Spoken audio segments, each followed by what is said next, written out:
예, 오늘은 지금은 어느 때인가 라는 제목을 가지고 말씀을 듣도록 하겠습니다. 여러분 로빈슨 크루소라는 책, 소설 읽으신 적 있으신가요?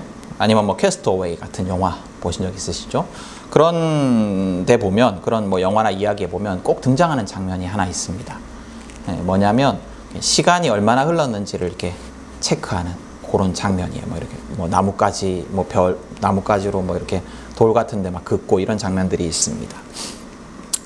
이 문명과 고립된 사람들이 시간이 얼마나 흐르는지를 이제 기억하고 싶어서 하는 행동들입니다. 이런 걸 보면 사람은 시간의 흐름을 좀 파악하고자 하는 또 본능이 있는 것 같다라는 생각이 들기도 합니다. 이런 인간의 본능이 시간을 계산할 수 있는, 시간의 흐름을 이렇게 인지할 수 있는 시계나 달력 같은 것을 발명하게 만든 것 같기도 합니다. 시계랑 달력 말씀을 드렸는데, 시계는 이제 너무 세분하게 시간을 가르는 아주 근대의 그 현대의 발명품이니까 넘어가고요. 달력을 우선 생각해 보면, 아마 지금 우리가 가지고 있는 이 달력, 이 수준의 달력이 발명되기 전에도 사람들은 시간의 흐름을 파악하기 위해서 여러 가지 시도들을 했을 것 같습니다. 해와 달과 별의 움직임을 통해서 시간의 흐름을 파악한다든지, 아니면 계절의 반복을 통해서 시간의 흐름을 파악한다든지, 아니면 출생과 죽음이라는 인간의 그 생애를 보면서 시간의 흐름을 인지했을 것 같습니다. 그리고 그런 것들을 보면서 어떤 것의 시작과 끝에 대해서 생각을 했을 것 같아요.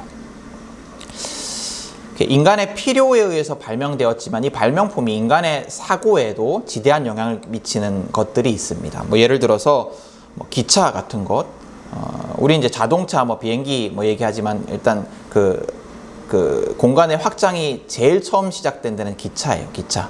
그 전에는 이제 빨라야 마차 이 정도였는데, 기차가 딱 발명되고 나서 인간의 어떤 시공간의 개념이 확 확장이 됩니다.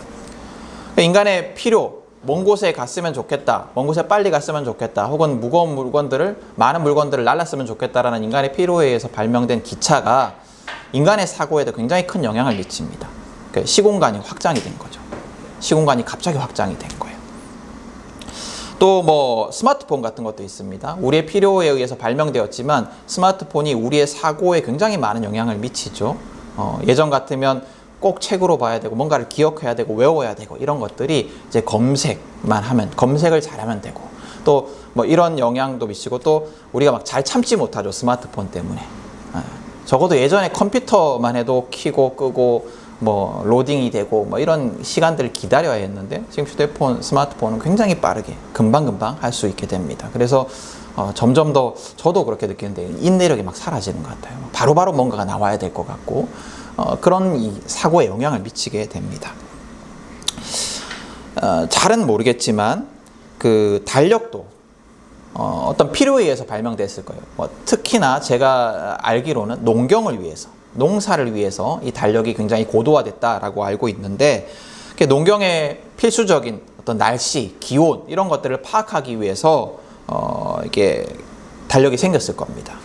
그리고 또 그렇게 생겨난 달력들이 통치자들에 의해서 자기가 지배하고 있는 그 세계의 통일성을 기하기 위해서 점점 더 고도화됐을 거라고 됐던 것 같습니다. 그래서 이걸 어떻게 알 수가 있냐면, 지금 우리가 쓰는 달력에 남아있는 그 로마 황제의 이름들을 보면 알 수가 있어요. 그러니까 정치를 위해서 이용됐다라는 것이. 우리가 쓰는 이 달력을 그레고리력이라고 하거든요. 교황이었던 그레고리 때 이제 제안되어서 선포된, 반포된 이런 달력이라고 해서 그레고리력이라고 하는데, 이 그레고리력의 기초가 되는 그 달력이 뭐냐면 율리우스력이에요. 율리우스력은 그 로마의 집정관이었던 그 유명한 그 율리우스 카이사르가 이제 그가 통치하던 제국에 시행했던 그런 달력이었어요. 그래서 거기는 율리우스라는 이름이 남아 있습니다. 그리고 이제 후에 그의 양아들이었던 그 아우구스투스가 왕이 되면서 이 달력의 이름에 왕의 이름을 넣어요. 그래서 7월 같은 경우에 영어로 줄라이라고 되어 있는데 이게 율리우스라는 이름입니다. 그리고 자기의 이름도 8월에 넣어서 그러니까 아우구스투스가 8월에 들어갑니다. 이렇게 이제 인간의 필요에 의해서 발명이 됩니다, 달력이. 근데 이 달력은 그 발명의 목적과 별개로 인간의 사고에 영향을 미치게 돼요. 그러니까 매해, 매달 계속해서 시작과 끝을 반복하게 된 거죠. 인간의 사고 속에서. 아, 올해가 시작되었구나. 아, 이번 달이 시작되었구나. 아, 이번 달이 끝났구나. 올해가 끝났구나. 이런 것들을 예전 같으면 뭐 1년의 시간을 두고 아, 올해가 갔구나라고 생각했다면 달력이 정교화되면서 매달 우리가 그런 것들을 반복하게 되는 거죠. 우리는 이제 교회력의 시작 시점에 지금 서 있습니다. 대림절부터 교회력이 새로 시작된다고 말씀을 드렸었습니다. 그래도 이번이 두 번째 주일인데요. 교회력의 시작 시점에 서 있어요. 오늘 마태복음은 예수님의 공생의 사역의 시작에 대해서 얘기를 하고 있습니다. 오늘 마태복음도 예수님의 공생의 사역의 시작에 대해서 얘기를 하고 있어요. 예수님의 공생애라는 말이 무슨 말이냐면 예수님이 세례를 받고부터 십자가에 돌아가시기 전까지의 그 시간을 공생애라고 얘기를 해요. 즉 다시 말하면 예수님이 하나님의 아들로서 자기를 드러내시고 기적과 가르침을 행하셨던 약 3년간 이것을 공생애라고 이야기를 합니다. 근데 오늘 성경은 그 공생애를 시작하는 시점에 있어서 예수님보다 앞서서 예수님의 사역을 준비하는 자였던 세례자 요한의 말을 기록하고 있습니다. 우리는 오늘 성경을 통해서 이 세례자 요한의 말을 통해서 두 가지 음성을 들을 수가 있습니다. 첫 번째는 지금은 어느 때인가? 지금이 어느 때인가? 어떤 때인가? 그리고 두 번째는 누가 구원을 받는가? 우리가 오늘 이 말씀을 통해서 이 두 가지에 대한 성경의 음성에 한번 귀를 기울여 보고자 합니다.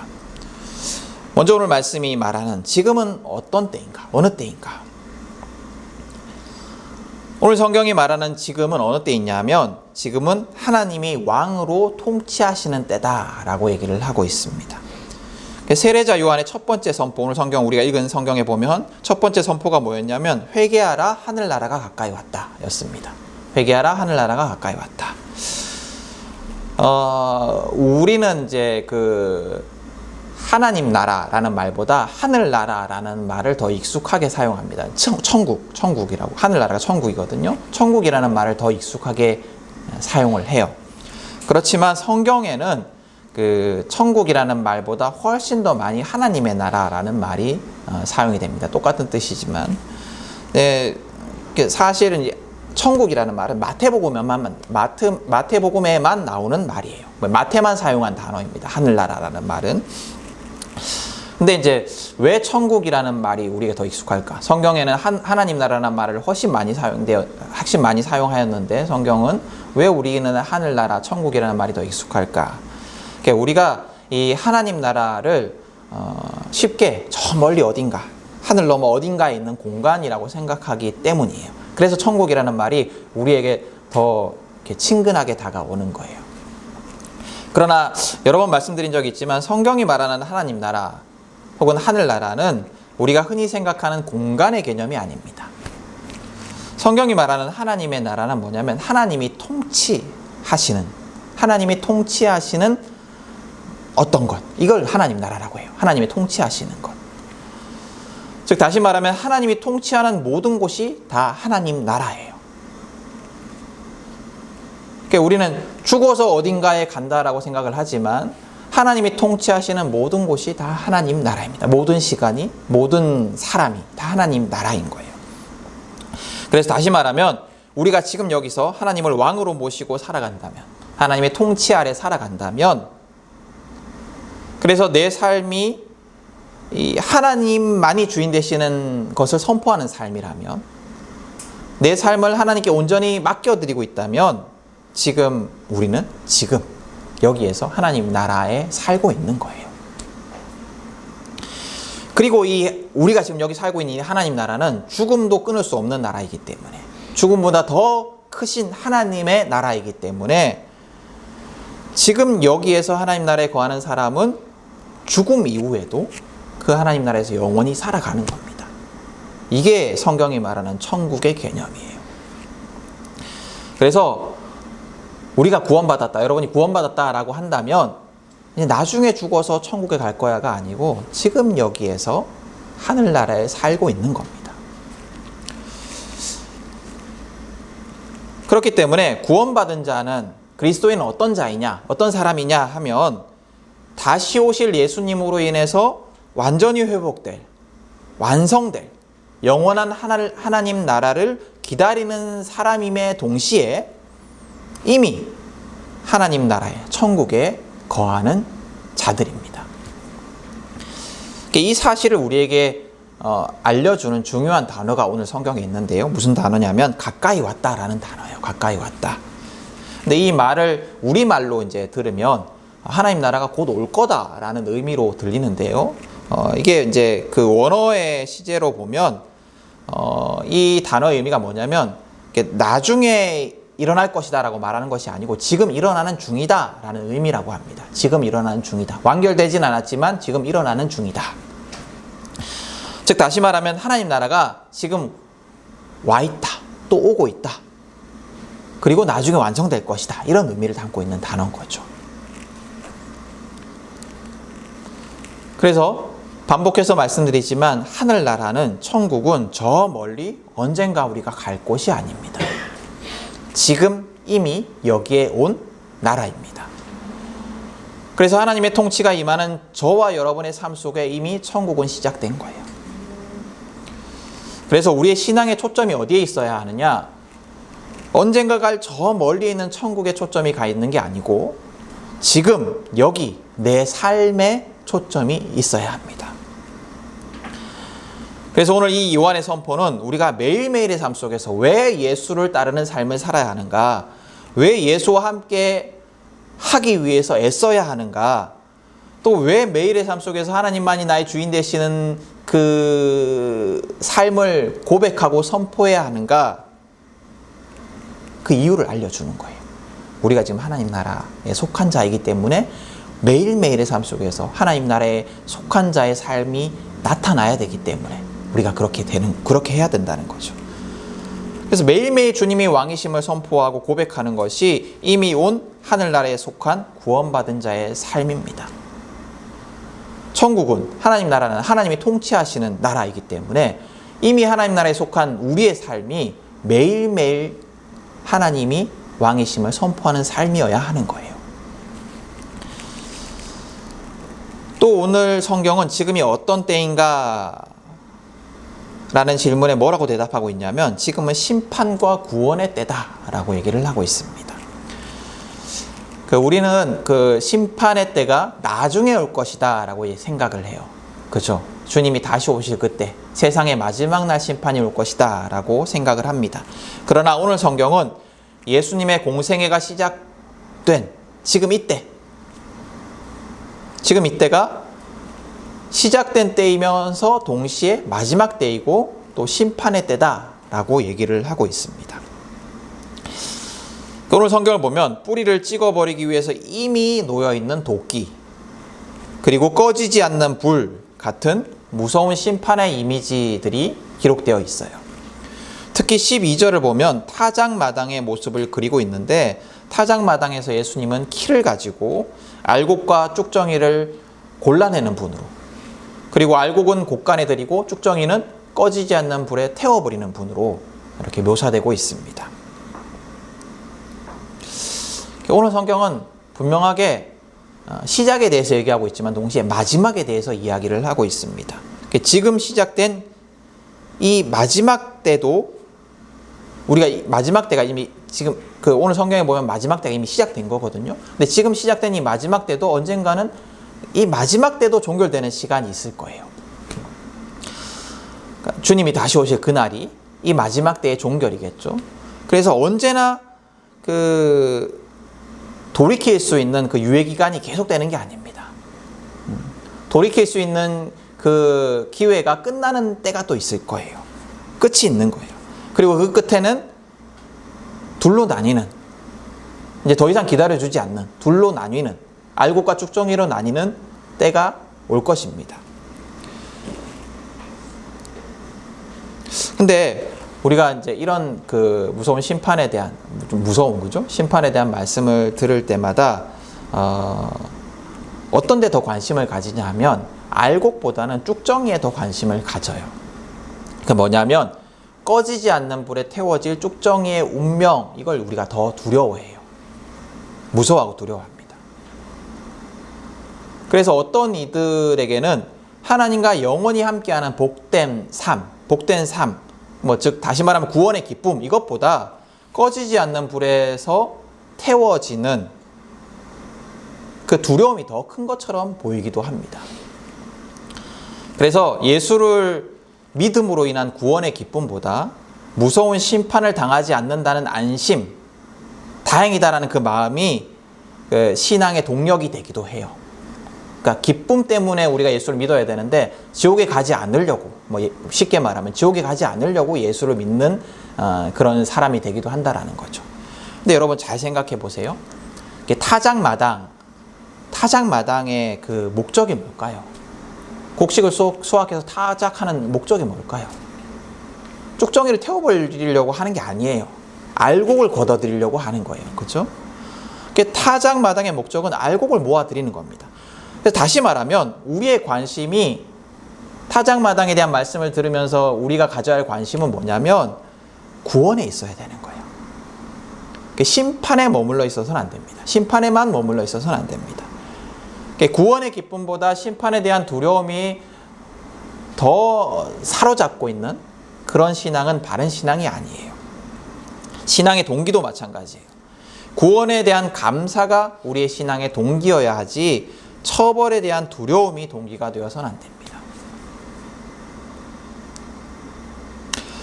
여러분, 오늘 성경은 이미 심판이 시작되었다라고 말을 해요. 이미 마지막 때가 시작되었다라고 얘기를 합니다. 이 심판의 때 우리의 관심과 동기가 어디에 있습니까? 나를 위해서 십자가를 지신 예수님, 지금도 나를 긍휼히 여기시고 나를 중보하시는 예수님, 나를 보호하시는 그 예수님에 대한 감사에 우리의 관심이 있습니까? 초점이 있습니까? 아니면 처벌에 대한 두려움에 우리의 관심이 있습니까? 물론 태워지는 쭉정이가 분명히 있을 겁니다. 심판과 처벌이 분명히 있을 겁니다. 뿌리부터 찍혀나가는 그런 나무가 분명히 있을 거예요. 그러나 하나님의 관심은, 하나님의 목적은 우리 모두의 구원이에요. 하나님의 목적은, 농부의 목적은 좋은 포도 열매지, 좋은 알곡이지, 그거 막 태워버리고 막 찍어내고 이런 것에 쾌감을 느끼는 게 아니에요. 그죠? 마찬가지로 우리의 초점도, 하나님의 관심이 그러하듯이 우리의 초점도 우리를 구원하신 예수님에 대한 감사여야 합니다. 감사. 두 번째, 오늘 성경이 말하는 것은 누가 구원을 받는가입니다. 우리의 초점이 이제 구원에 가 있어야 되는데, 그렇다면 누가 구원을 받는가?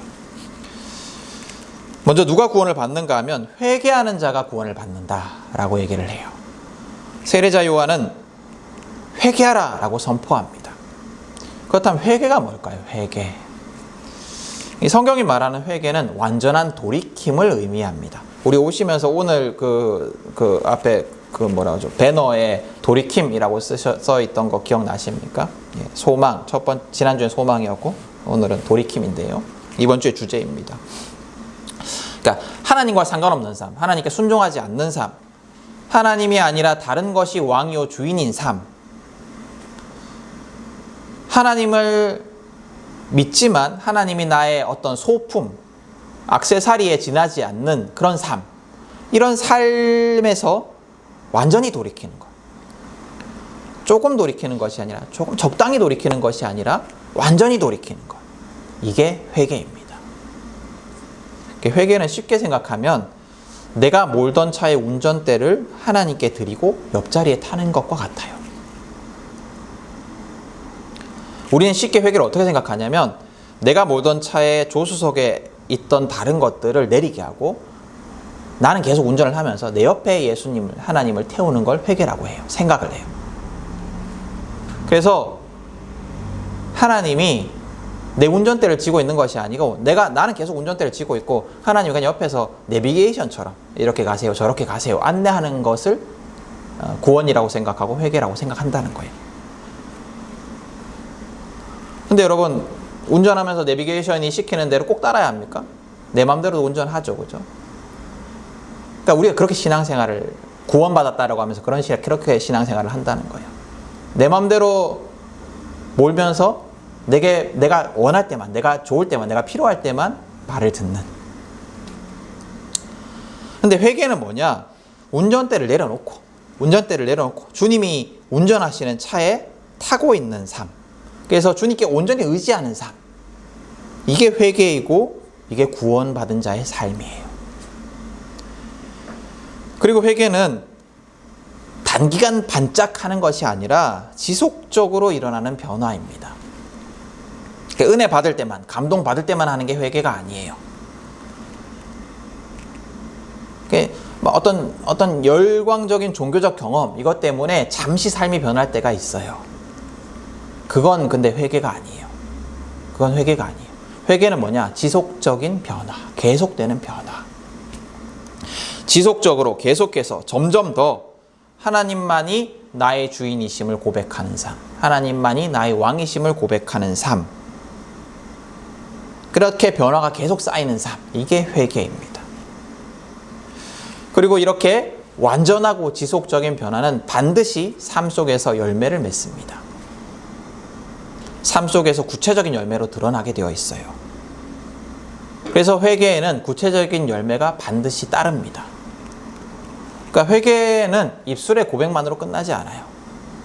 내가 잘못했습니다. 혹은 예수님이 나의 구원자이십니다. 하나님이 나의 왕이십니다. 라는 입술의 고백만으로 끝나지 않습니다. 혹은 마음의 감동만으로 그치지도 않습니다. 회개는 그의 삶을 구체적으로 변화시켜요.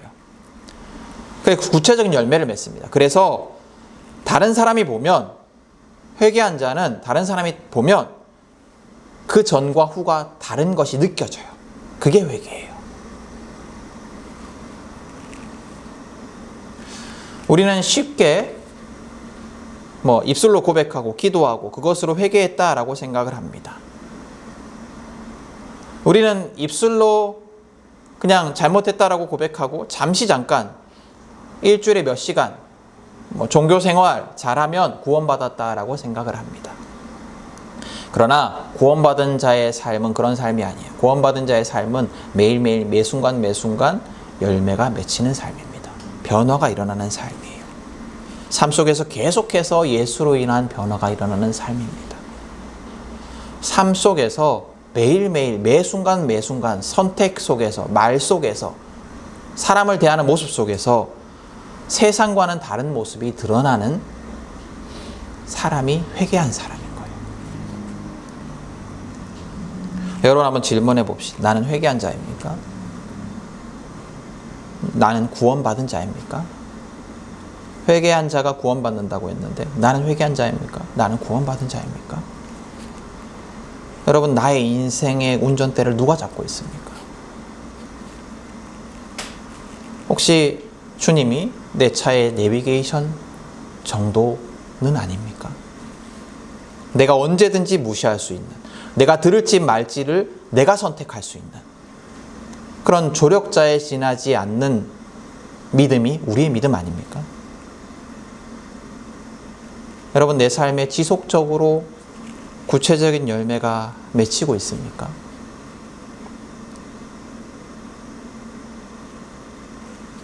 여러분, 이 질문에 진지하게 대답해 보셔야 해요.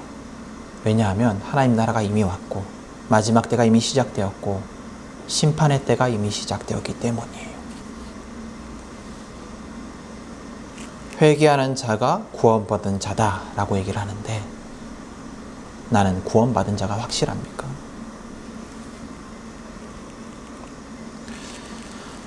또 오늘 성경에서 누가 구원을 받는가 하면 아브라함의 자손이 구원을 받는다라고 얘기를 합니다. 근데 이 아브라함의 자손이라는 말은 혈통을 의미하는 것이 아니었어요.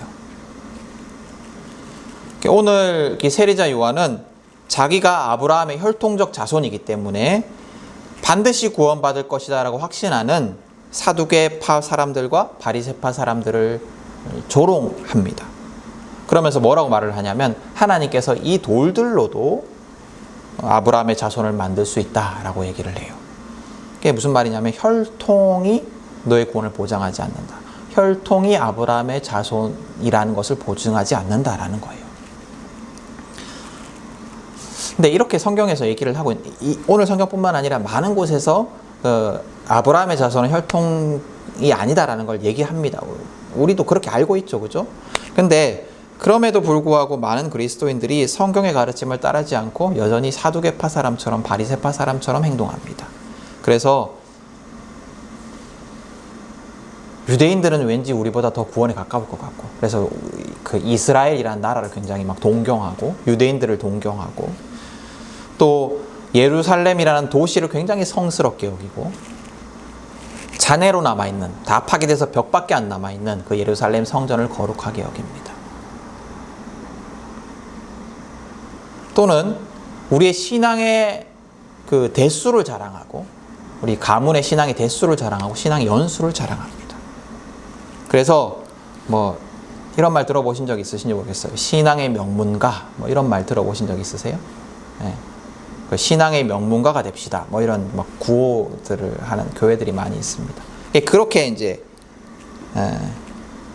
그런 말들을 만들어내고 우리 집안이 그런 집안이 되기를 막 소망합니다. 그러나 지난주에도 말씀드렸듯이 구원은 누가 대신해 줄 수 있는 것이 아닙니다. 그리고 오늘 요한이 말하는 대로 아브라함의 자손이라는 것은 혈통이 보증하지 않아요. 그렇다면 아브라함의 자손이 뭘까요? 아브라함의 자손은 어떤 사람들일까요? 아브라함의 자손은 신약성서 여러 곳에서 주장하는 대로, 가르치는 대로 아브라함의 믿음이 있는 자, 아브라함의 믿음이 있는 자가 아브라함의 자손입니다. 혈통으로 유대인이 아니라, 혈통으로 아브라함의 자손이 아니라 아브라함과 같은 믿음을 가진 자가 아브라함의 자손이고, 이 아브라함의 믿음을 가진 자가 구원받는 자입니다. 여러분, 아브라함이 어떤 믿음이 있었습니까? 왜 하나님이 이 아브라함을 믿음의 조상이다 라고 칭찬하셨습니까? 이 아브라함은 하나님을 전적으로 신뢰하는 자였어요. 전적으로 신뢰하는 자. 하나님은 선하시고, 하나님은 자기를 사랑하시고, 자기에게 좋은 것을 주시는 분이다 라는 것을 완전하게 믿었어요. 그래서 그의 머리로는 이해되지 않더라도 하나님을 전적으로 신뢰했습니다. 그래서 심지어 아들 이삭을 바치라는 명령까지도 순종했습니다. 하나님을 완전히 믿었기 때문에. 이처럼 하나님을 완전히 신뢰하는 것, 전적으로 의지하는 것, 그리고 하나님의 말씀에 전적으로 순종하는 것, 그게 아브라함의 믿음을 가진 자의 모습이에요.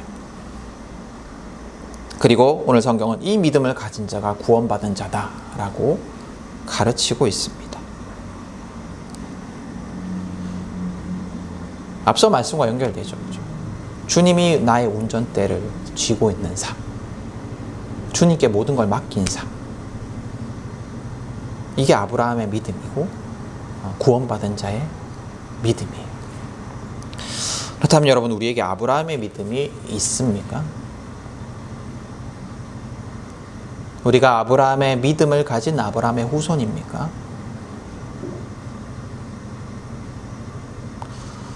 여러분, 지금은 마지막 때예요. 예수님이 이 땅에 오시고 마지막 때가 이미 시작되었어요. 지금은 심판의 때입니다. 이미 심판은 시작되었어요. 그리고 이미 하나님 나라도 시작되었습니다. 이제 우리는 지금 이때, 지금 우리가 어떤 믿음의 사람인지에 대해서 진지하게 질문해야 합니다. 지금 이때 내가 구원받은 자인가를 질문해 봐야 해요. 여러분, 예수님은 우리 모두를, 저와 여러분, 그리고 세상 모든 사람들을 구원하시려고 이 땅에 오셨습니다. 그리고 예수님은 이미 시작된 이 구원을 완성하러 곧 오실 것입니다. 우리는 이미 시작되어서 곧 종결될 그 심판의 시간 속을 살아가고 있는 자들입니다.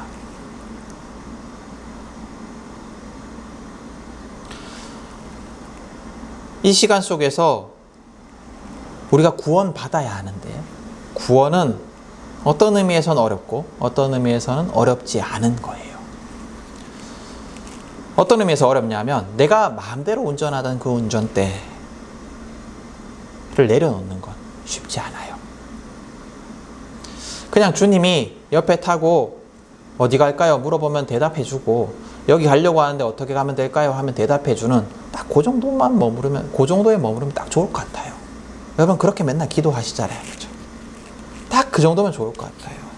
근데 완전히 내려놓고 주님이 운전하시는 그 차에 타고 있는 것은 쉽지가 않아요.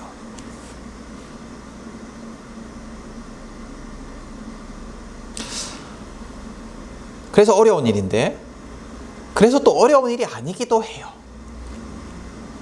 운전대만 내려놓고 주님께 모든 것을 맡기고 순종하면 내 삶에 복된 변화가 일어나기 때문에, 다른 거 할 필요 없어. 내가 마지막 심판의 때인데 뭘 해야 되지? 내가 뭘 어떻게 해야 될까? 어떤 공로를 써야 될까? 어떤 회개를 해야 될까? 어떤 잘못을 고백해야 될까? 이걸 고민할 필요가 없어. 주님께 주님께 운전대를 맡겨놓기만 하면, 주님만 신뢰하고 있으면 다 되는 거예요. 그냥. 그래서 어떤 의미에서는 어렵지 않은 일이기도 합니다. 다시 오실 주님을 기다리는 이때, 언제 오실지 모르지만 곧 오실 그 주님을 계속해서 매년 우리가 이때가 되면 더 깊이 기다리는데, 다시 오실 주님을 기다리는 이때 나의 믿음을 돌아보십시오. 오늘 말씀을 가지고 스스로에게 질문해 보십시오. 내가 정말 구원받은 자인가? 내가 정말 아브라함의 믿음을 가진 자인가? 질문해 보십시오. 그리고 시간이 얼마 없으니 빨리 돌이키십시오. 빨리 운전대를 내려놓으십시오. 빨리 하나님만이 왕이시는 삶으로 돌이키십시오. 여러분, 구원이 바로 우리 앞에 있어요. 하나님이 바로 우리 앞에 서 계십니다. 예수님이 우리 앞에 바로 서 계세요. 지금 우리 앞에 서 계세요. 우리가 내려놓기만 하면 우리의 삶을 주장하십니다. 우리의 삶의 왕이 되십니다. 우리 모두가 오늘 성경의 부르심에 응답하여서 지금 여기에서 하나님 나라를 살아가는 자들이 될 수 있기를 소망합니다. 지금 여기에서, 나중이 아니고 지금 여기에서 하나님 나라의 삶을 살아가는 자들이 될 수 있기를 소망합니다. 오늘 말씀을 기억하시고 질문하십시오. 그리고 결단하십시오. 그래서 우리 모두가 지금부터 영원까지, 죽음 이후까지 주님과 함께하는 복된 삶을 살아가는 자들이 될 수 있기를 축복합니다.